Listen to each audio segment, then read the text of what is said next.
Hello అందరికీ welcome to my channel Maithri thoughts. అందరు ఎలా ఉన్నారు, బాగున్నారా అండి?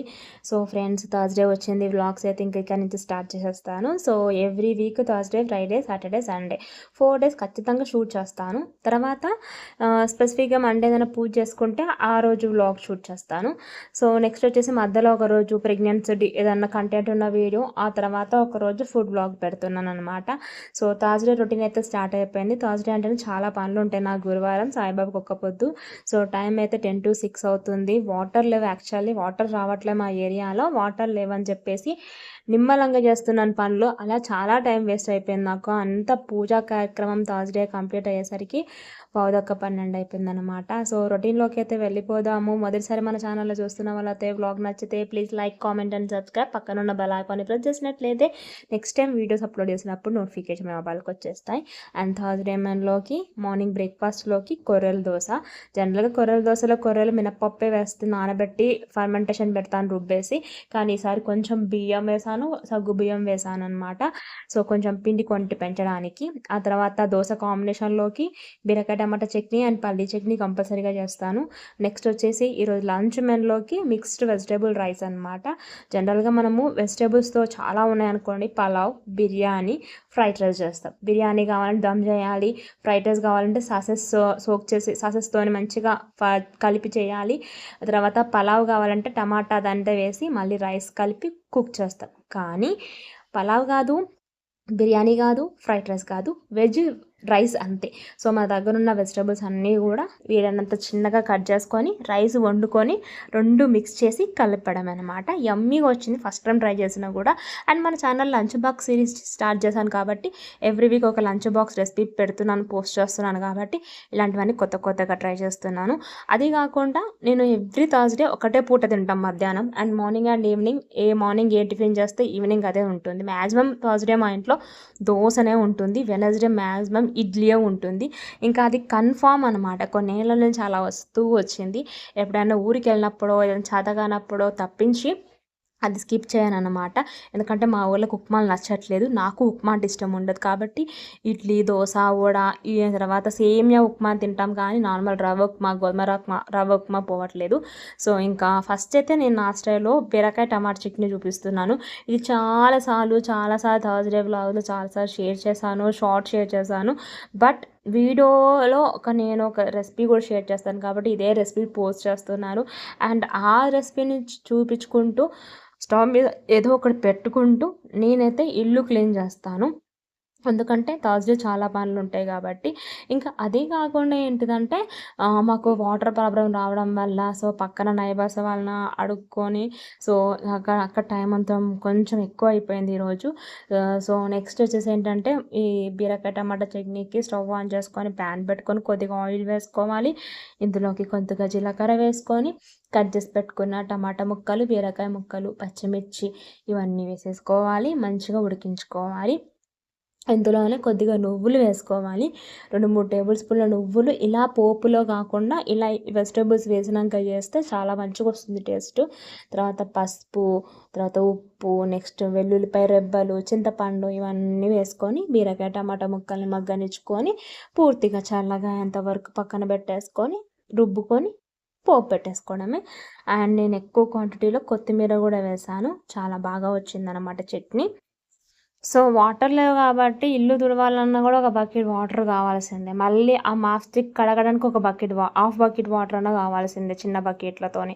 సో అందుకని ఇల్లు ఊడవాలా, క్లీన్ చేయాలా వద్దా అనుకుంటూ క్లీన్ చేస్తున్నాను. ఫస్ట్ అయితే ఇల్లు ఊడుతాము, ఒకవేళ వాటర్ ఆప్షన్ చూసుకున్న తర్వాత ఇల్లు తుడుద్దాంలే అని చెప్పేసి ఇంకా ఫస్ట్ ఇల్లు క్లీన్ చేసేస్తున్నాను అనమాట. ప్రతి వారం ఇల్లు క్లీన్ చేసుకుంటూ ఊడ్చుకుంటూ మీతోనైతే ఒక టాపిక్ని అయితే నేను డిస్కస్ చేస్తాను. సో ఈ వారం టాపిక్ అయితే చాలా సింపుల్, చాలా రిలేటబుల్ టాపిక్ అనమాట. సో సింపుల్ అంటున్నాను, రిలేటబుల్ టాపిక్. ఎవరికి అంటే ముఖ్యంగా అమ్మాయిలకండి. సో ప్రతి అమ్మాయి మెచ్యూర్డ్ అయినాక తల్లిదండ్రులు ఏమనుకుంటారు, ఫంక్షన్ చేయాలి పాపకి అని అనుకుంటూ ఉంటారు. సో, ఫంక్షన్ చేసేటప్పుడు ఇప్పుడు డిజిటల్ కెమెరాస్ అని సో, చాలా వచ్చాయి గానీ, ఒకప్పుడు ఇలా ఫంక్షన్స్ అయినా, పెళ్ళిళ్ళైనా కొన్ని ఫోజులు ఉంటుండే అనమాట. ఎస్పెషల్లీ బిందె పట్టుకోనో, గాజులు చూసుకుంటూనో, మైదా చూపించుకుంటూనో, లేకపోతే జడ చూపించుకుంటూనో, పళ్ళు లెఫ్ట్ సైడ్ ఏసుకుంటాం కదా జనరల్‌గా మన తెలంగాణ అండ్ ఆంధ్రాలో. సో, కొంతమంది రైట్ సైడ్ కూడా ఏసుకుంటారు కదా! అలా మన లెఫ్ట్ సైడ్ కాకుండా రైట్ సైడ్ పళ్ళుగా మార్పించేసి ఒక గెలత మొత్తం శారీ అంతా కింద కూర్చొని రౌండ్‌గా శారీ ఒక బుగ్గలాగా రావడము. ఆ తర్వాత కమ్మని పట్టుకుంటున్నట్టుగా, తర్వాత వెనక్కి చూస్తున్నట్టుగా, గాజుల మధ్యలోంచి అలా కొన్ని ఫోటోస్ ఉంటుండే. అవి ఎంతమందికి ఐడియా ఉన్నాయో మీలో కామెంట్ చేయండి. ముఖ్యంగా 80, 90 జనరేషన్ కిడ్స్‌కి అయితే అవన్నీ తెలిసి ఉంటాయి. ఎందుకంటే నేను కూడా అలానే దిగాను కాబట్టి నా మెచ్యూర్ ఫంక్షన్ ఆల్బమ్‌లో ఆ రకంగానే ఉన్నాయి ఫోటోస్.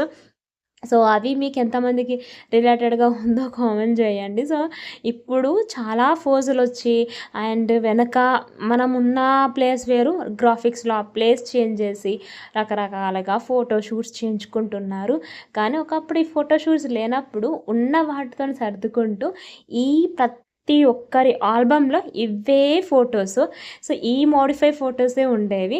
ఈ రకరకాల ఫోటోస్‌లో మీకు ఎక్కువగా మెచ్చే ఎలా కూర్చొని మీకు ఫోటో తీసుకున్నారు? ఏ రకంగా ఆ నచ్చిన ఫోటో ఏంటిదో కామెంట్ చేసేయండి. సో, నాకైతే 2 చేతుల మధ్య మన తలకాయ పెట్టి దిగుతారు కదా! ముందుకు మూతి పెట్టుకొని. సో, అలా మొహం పెట్టుకొని సో, ఆ పోజ్ అయితే నాకు చాలా ఇష్టము. సో, ఫోటో ఆల్బమ్స్‌లో ఫోటోస్ కూడా కొన్ని మోడల్స్ ఉంటే ఆ మోడల్సే దిగాలి. అందరూ అలాగే దిగేవాళ్ళము. సో, మెచ్యూర్ ఫంక్షన్ ఫోటోస్ అయినా లేకపోతే పెళ్లి ఫోటోస్ అయినా దాదాపుగా అవే సేమ్ ఏమంటారు? సేమ్ ఫోజులు అవే అందరివి అనమాట.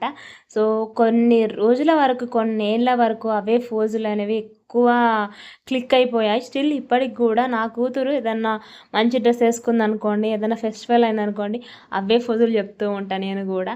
కానీ గ్రాఫిక్స్, టెక్నాలజీ డెవలప్‌మెంట్ ఎక్కువైపోయి, ఎక్కడో ఉన్న దేశాన్ని గూడా మన ఫోటో వెనక పెట్టేసి, మోడిఫై చేసేసి పెడుతున్నారు. కానీ కొంతమంది మిస్‌యూజ్ చేసుకుంటున్నారు. కొంతమంది యూజ్ చేసుకుంటున్నారు. ఏదైనా ఫోటోషూట్ అనేది ఇప్పుడేం బాలేదండి. ప్రతి ఒక్కటి సొసైటీలో పెట్టాలి, సోషల్ మీడియాలో పెట్టాలి అని చెప్పి అందరూ సోషల్ మీడియా మీద ఇంట్రెస్ట్ చూపిస్తున్నారు గానీ, అది అంత మంచిది కాదు అన్ని వేళలా. దిష్టి అంటా ఉంటారు. అది కొంతమంది మీద నజర పడుతుంది. సో, కాబట్టి అలాంటి వాటికి దూరంగా ఉండడం బెటరు. ఇప్పుడు ఏదైతే అకేషన్ ఉందో ఆ రోజు ఆ ఫోటో దిగితే బావుంటుంది గానీ, దానికో ప్రత్యేకంగా ఫోటో షూట్ చేయించుకోవడం మెమోరీస్ ఉండాలి. నేను కాదనను. కానీ మనము ర్యాండమ్‌గా తీసిన ఫోటోలు బావుంటాయి గానీ, ఆర్టిఫిషియల్‌గా అప్పటికప్పుడు మంచిగా తయారయ్యి, వెళ్ళి ఒక ఫోటో షూట్ చేయించుకోవడం అనేది నాకైతే పెద్దగా ఇష్టమేమి ఉండదు. సరే ఎవరిష్టం వాళ్ళది. మళ్ళీ ఎవరైనా మనోభావాలు దెబ్బతింటే నన్ను క్షమించండి. సో, నా అభిప్రాయం, నా ఒపీనియన్‌ని నేను వ్లాగ్‌లో ఒక టాపిక్ షేర్ చేసుకోవాలి కాబట్టి ఈ టాపిక్ అయితే షేర్ చేశాను. ఎలా ఉందో కామెంట్ చేసేయండి. టాపిక్ నచ్చితే లైక్ చేయండి వ్లాగ్‌కి. అలాగే నా స్టైల్‌లో చెప్పాను కదా! ఈరోజు వెజ్ రైస్ చేస్తున్నానని చెప్పి, దీని సెపరేట్ షార్ట్ అయితే నేను వేరే షార్ట్స్‌లో పెడతానండి. లంచ్ బాక్స్ సిరీస్ అని స్టార్ట్ చేశాను కదా! ఎవ్రీ వీక్ ఒక్కొక్క లంచ్ బాక్స్ సిరీస్ పెడుతున్నాను, రెసిపీ పెడుతున్నాను. సో, ఆల్రెడీ ఒకటైతే షేర్ చేశాను ఈ వీక్. సో, అలా ప్రతి వీక్ ఒక్కొక్క రెసిపీ షేర్ చేస్తాను. సో, చాలా ఫుడ్ బ్లాగ్స్ ఎక్కువైపోయి, ఫుడ్ ఛానల్స్ ఎక్కువైపోయి, రోజు నేను రెసిపీస్ పెట్టాననుకోండి మీకు కూడా బోర్ కొడుతుంది. అలా అని ఏ వీడియో పెడితే ఆ వీడియో నాకేం పెట్టబుద్ధి కాదు. నాకేది తోచితే అప్పటికప్పుడు అవి పెట్టేస్తాననమాట. కానీ అవి మంచిగా ఉండాలి. మీకు సుత్తి సోది ఉండకూడదని నా ఒపీనియన్ అనమాట. సో, ఇంకా ఈ టైంలో మీతో టాపిక్ డిస్కస్ చేశాను. బీరకాయ టమాటా పచ్చడి అయిపోయింది. అండ్ పల్లీల పుట్నాల పచ్చడి కోసం రెడీ చేసి పెట్టేసుకున్నాను. కూరగాయలన్నీ కట్ చేసుకొని ఇంకా రైస్ రెసిపీ కూడా చేసేస్తున్నాను అనమాట. ఆ తర్వాత మా వాళ్ళకి బాక్సులు అయితే సర్దేశాను. దీన్ని రైతాతో కానీ, పెరుగుతో కానీ తింటే బాగుంటుంది. యాక్చువల్లీ హాట్‌గా తింటే బాగుంటుంది. నేను అలానే తినేసాను మధ్యాహ్నం లంచ్‌లో కొంచెం రైస్‌ని వేడి చేసుకొని.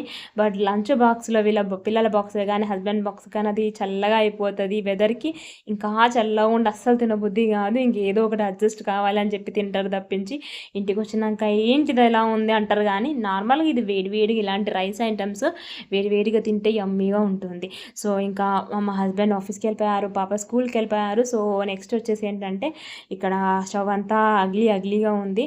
సో స్టవ్ అంతా క్లీన్ చేయాలి, మరొకసారి ఇల్లు ఊడవాలి తుడవాలి. ఎందుకంటే తుడవడానికి నేను గ్యాప్ తీసుకునేసరికి ఇంట్లో మళ్ళీ వంట చేసేటప్పుడు ఇక్కడ కిచెన్లో కొంచెం కింద అంతా చెత్త పడుతుంది కదా, సో అంతా పడిందనమాట. సో అదే అని చెప్తున్నాను. అండ్ స్టవ్ కూడా క్లీన్ చేసేసుకుంటే ఏంటిదంటే ఈరోజు థర్స్డే నాకు fasting, and Friday fasting, Saturday fasting, లైన్గా 3 days నేను ఫాస్టింగే. ఇంకా స్టవ్ కూడా క్లీన్ చేసేసుకుంటే అయిపోతుందని చెప్పేసి అనుకుంటున్నాను.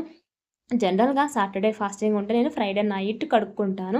అండ్ సాటర్డే వంట చేశాక మళ్ళీ ప్రసాదం చేసుకోవాలి కాబట్టి స్టవ్ మట్టుకు మందు మళ్ళీ ఒక చెంబు నీళ్ళు పోసి కడుగుతాను. కానీ ఇంక థర్స్డేనే కడిగేద్దాము, నీళ్ళు కూడా లేవు, కొన్ని తీసుకున్న వాటిని అడ్జస్ట్ చేసుకోవాలి అని చెప్పేసి. నీళ్ళ ప్రాబ్లము మాకు ఎండాకాలంలో కూడా అంత లేకుండా ఇప్పుడు అంత ఎక్కువ అయిపోయింది, అలా అయిపోయింది ప్రాబ్లము. సో ఇంకా ఇల్లు అయితే మొత్తం క్లీన్ చేసేసుకున్నాను. ముందు స్టవ్ అంతా క్లీన్ చేసేసుకొని మరొకసారి ఇల్లు తుడిచేసి వాషింగ్ మిషన్లో బట్టలు వేసేసి ఆరేసాను అనమాట. సో స్టవ్ ఎలా ఉంటుందంటే కడిగిన రోజు అబ్బా ఎంత బాగుంది అని చూసి మురిసిపోతాము. విత్తిన్ ఒక 1-2 hours లేదా ఈవినింగ్ వరకు దాని పరిస్థితి మళ్ళీ మొదటికి వచ్చేస్తుంది పోపులు చేసి చిల్లడం వల్ల. సో క్లీనింగ్ అయిపోయింది. నెక్స్ట్ ఇక్కడ ఏంటిదంటే నా ట్రైపాడ్ ఇరిగిపోయిందండి, కొత్తగా మీషోలో తీసుకున్నది. నేను నచ్చేలో ఒకటి ప్రసాదం రెసిపీ షూట్ చేసుకున్నాను. ఆ రెసిపీ షూట్ చేస్తుంటే అది కొంచెం బెండ్, నేను గట్టిగా ప్రెస్ చేయడం వల్ల కింద 3 కాళ్ళు ఉంటాయి కదా ట్రైపాడ్కి, అందులో ఒకటి ఇరిగిపోయింది. ఫెవిక్విక్ పెట్టి అతికించాలని ట్రై చేసాం కానీ అతుక్కోలేదు. కొత్త ట్రైపాడ్ వస్తే కానీ నేను మిగతావన్నీ షూట్ చేసుకోలేను. అదే అనుకుంటున్నాను, నేను నన్ను నుంచి మనసు ఏదోలా ఉంది ట్రైపాడ్ లేకపోతే. చేతితో అంతగానో షూట్ చేయలేం వీడియోస్, ఎందుకంటే యూట్యూబర్స్కి ట్రైపాడే ఆయుధము. సో ఇంకా బట్టలు కూడా అస్సలు ఆడట్లేదు ఈ వానాకాలానికి. ఎంత కంఫర్ట్ వేసినా కూడా సరిగా ఆరకపోతే ముక్క స్మెల్ వస్తాయి. అందుకని ఫ్యాన్ల కిందనే ఆరబెడుతున్నాను. ఆ తర్వాత ఇంకా గురువారం కాబట్టి పూలు ఇంటి ముందుకు వచ్చేసే తీసుకున్నాను శుక్రవారానికి. అండ్ శనివారం వెంకటేశ్వర స్వామికి మన గోవిందనామాలు చదువుకుంటూ అభిషేకించాలి కాబట్టి మళ్ళీ జాజి పూలు తీసుకున్నాను, మల్లె మొగ్గలు తీసుకున్నాను, చామంతులు, గులాబీ పూలు అన్నీ తీసేసి రెడీ పెట్టుకున్నాను. ఇంకా నేను త్వరగా ఫ్రెష్ అప్ అయిపోయి మార్నింగ్ స్కిన్ కేర్ రొటీన్ చేసుకుంటున్నాను.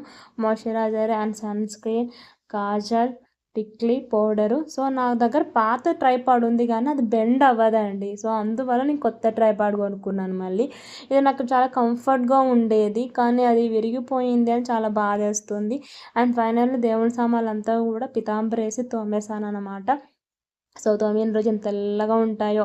సో తోమి షెల్ఫ్ అంతా క్లీన్ చేసుకొని పటాలన్నీ తుడుచుకొని పూజించుకొని, ఎందుకంటే లైన్గా రేపటి నుంచి శ్రావణ మాసము, ఇంక ఈ పనులన్నీ ఉంటాయి కదా అని చెప్పేసి అంతా పూజ చేసుకొని పూలతో అలంకరించుకొని ఆ తర్వాత బియ్యం కూడా నానబోసాను వెంకటేశ్వర స్వామి పిండి ప్రమద కోసము. సో అవి నానుతూ ఉంటే ఇలా పూజ అయిపోయిన తర్వాత వాటిని గ్రైండ్ చేసేసుకుంటాను. సో సాయిబాబా దయ వల్ల అందరం బాగుండాలి, అందులో మేము ఉండాలి మనస్ఫూర్తిగా కోరుకుంటున్నాను. సో ఇంకా బియ్యం కూడా ఫ్యాన్ కింద ఆరబోసినవి ఆరిపోయినాయి. తర్వాత ఇంకా వీటిని రుబ్బేసాను. నెక్స్ట్ లంచ్లోకి అయితే కొర్రల దోశలు, ఆ తర్వాత మార్నింగ్ చేసిన వెజ్ రైస్, బీరకాయ టమాటా చట్నీ, పల్లీల చట్నీ, పెరుగు. సో నైట్ పూట కొంచెం తినడం తక్కువ చేస్తున్నాను అనుకుంటున్నాను కానీ తింటూనే ఉన్నా ఏదో ఒకటి. కానీ ఈరోజు నైట్ ఫ్రూట్సే తీసుకోవాలని అనుకుంటున్నాను. సో అందుకని మధ్యాహ్నం కొంచెం హెవీగానే తిన్నాను, బాగా ఆకలేసింది కాబట్టి 3 దోశలు వేసుకున్నాను అండ్ రైస్తో అయితే కానిచ్చేసాను. సో నా వ్లాగ్లో అయితే ఒక షాపింగ్ హాల్ కూడా చూపిస్తాను కదా అండి. ఇది నాప్కిన్స్ తీసుకున్నాను మీషోలో రీసెంట్గా. ఆల్రెడీ దీనికి సంబంధించిన షార్ట్ నిన్ననే పోస్ట్ చేశాను. ఇది 138 రూపీస్కి నాకు డజన్ నాప్కిన్స్ వచ్చేసాయి. ఇందులో కొన్ని నేను దేవుని దగ్గర కూడా మన క్లాత్ అంతా మషి అవుతూ ఉంటుంది కదా, సో అందుకని చెప్పి సపరేట్ క్లాత్లు పెట్టుకోవాలి అని చెప్పేసి ఎప్పుడు పెట్టుకుంటూ ఉంటాను. అవి ఖరాబ్ అయిన కొద్దీ మళ్ళీ తెచ్చుకుంటూ ఉంటాను అనమాట. బయట షాప్లో ఒక్క నాప్కిన్ 30-40 రూపీస్ ఉంది. మీషోలో అయితే చాలా బెస్ట్ ప్రైస్కి దొరికింది అనిపించింది నాకైతే. క్లాత్ పరంగా కూడా చాలా బాగున్నాయి. 2 డిఫరెంట్ కలర్ షేడ్స్లో 12 వచ్చాయి అనమాట. 138 రూపీస్ వర్తబుల్ అనిపించింది నాకైతే. సో ఈ చిన్న షాపింగ్ హాల్ అయితే మీతో షేర్ చేస్తున్నాను అనమాట. సో ఎలా అనిపించిందో కామెంట్ చేయండి. దీని యొక్క లింక్ మీకు కామెంట్లో కావాలి అంటే నేను పిన్ చేస్తాను, మీషో లింక్. సో, డెఫినెట్‌గా ఎవరైనా నాప్కిన్స్ తీసుకుందాం అనుకునే వాళ్ళకి డెఫినెట్‌గా యూజ్ అవుతుంది. అది కాకుండా పిల్లల లంచ్ బాక్స్ నాప్కిన్ ఇస్తాం కదా! దానికి ఇయొచ్చు. మన కిచెన్ క్లీనింగ్‌కి పెట్టుకోవచ్చు. ఎటైనా ఊరికి ట్రావెలింగ్ చేసేటప్పుడు హ్యాండ్ బ్యాగ్‌లో కన్నా కర్చీఫ్ వేసుకోవటం కదా! సో, అలా కూడా దీన్ని యూజ్ చేసుకోవచ్చు. మీషోలో కొన్ని ప్రోడక్ట్స్ అన్నీ 99% బానే ఉంటాయి. ఇప్పటివరకు నేను బుక్ చేసిన వాటిలలో చాలా బుక్ చేశాను మీషోలో. అందులో ఇది కూడా ఒక బెస్ట్ ప్రోడక్ట్ అని చెప్పుకోవాలి. ఇదివరకు కూడా వేరే నాప్కిన్స్ బుక్ చేశాను ఇలాంటివి. అవి కూడా వర్తబులే అనిపించింది. ఇవి కూడా ఈ ప్రైస్‌కి వర్తబులే అనిపించింది. ఎలా అనిపించిందో కామెంట్ చేసేయండి. ఆ తర్వాత చిన్న రెసిపీ షూట్ చేసుకున్నానండి. నెక్స్ట్ వీక్ మోస్ట్ ప్రాబబుల్ నేను ఊరికెళ్తాననమాట. సో, అందుకని ముందుగా అడ్వాన్స్‌గా శ్రావణ శుక్రవారాలకి ఎవ్రీ శుక్రవారం బిఫోర్ ఒక రెసిపీ షేర్ చేద్దామని సో, ఒక చిన్న రెసిపీ షేర్ చేశాననమాట. దీని గురించి డీటెయిల్‌గా నేను నెక్స్ట్ వీక్ వ్లాగ్‌లో చెప్తాను. అండ్ డిన్నర్ టైమ్ వచ్చేసి దోసపిండి ఎలాగా ఉంది, కొర్రల దోసపిండి, కొంచెం ఇడ్లీ పిండి ఉండే మొన్నటిది 2 కలిపి 2 రకాల డిఫరెంట్ దోసలైతే చేసేసాను. ఇంకా దోసలతోని పొద్దున చేసిన బీరకాయ టమాటా చట్నీతోని డిన్నర్ అయితే కానిచ్చేసామనమాట. So, that's the vlog of Friday. So, gas stove కడుక్కున్న రోజు ఎంత బాగుంటుందో అని గ్యాస్ స్టవ్ కూడా బొట్లు పెట్టేశాను. సో, నీట్‌గా అనిపిస్తూ ఉంటుంది. సో, వ్లాగ్ అయితే ఫ్రైడే వ్లాగ్ ఇక్కడితో ఎండ్ చేస్తున్నాను. మీ అందరికీ ముందుగా శ్రావణ శుక్రవారం శుభాకాంక్షలు. సో, ఈ రోజు నుంచి శ్రావణం స్టార్ట్ అవుతుంది. మీరు ఈ వ్లాగ్ చూస్తున్న టైంకి థర్స్‌డే వ్లాగేనా, ఫ్రైడే చూస్తున్నారు కాబట్టి. సో, మొదటి శ్రావణ శుక్రవారం శుభాకాంక్షలు. వరలక్ష్మి అమ్మవారి దీవెనలతో అందరూ పిల్లా పాపలతో మంచిగా మనీతో అష్టైశ్వర్యాలతోని హ్యాపీగా సంతోషంగా అందరం ఉండాలి. అందులో మేము ఉండాలని మనస్ఫూర్తి కోరుకుంటూ వ్లాగ్ అయితే ఎంజాయ్ చేస్తున్నాను. సో, వ్లాగ్ కనుక నచ్చితే please like, comment and subscribe. పక్కన ఉన్న బెల్ ఐకాన్ ప్రెస్ చేసినట్లయితే నెక్స్ట్ టైం ఇలాంటి మంచి మంచి వీడియోస్ అప్లోడ్ చేసినప్పుడు నోటిఫికేషన్ మా పాలకు వచ్చేస్తాయి. నేను కలుస్తాను మరొక మంచి వీడియో అండ్ షార్ట్ అండ్ కంటెంట్లోని devotional food vlog and pregnancy series వీడియోతో. అంతవరకు థ్యాంక్ యూ. Bye bye. నమస్తే. ఓం శ్రీ మాత్రే నమః.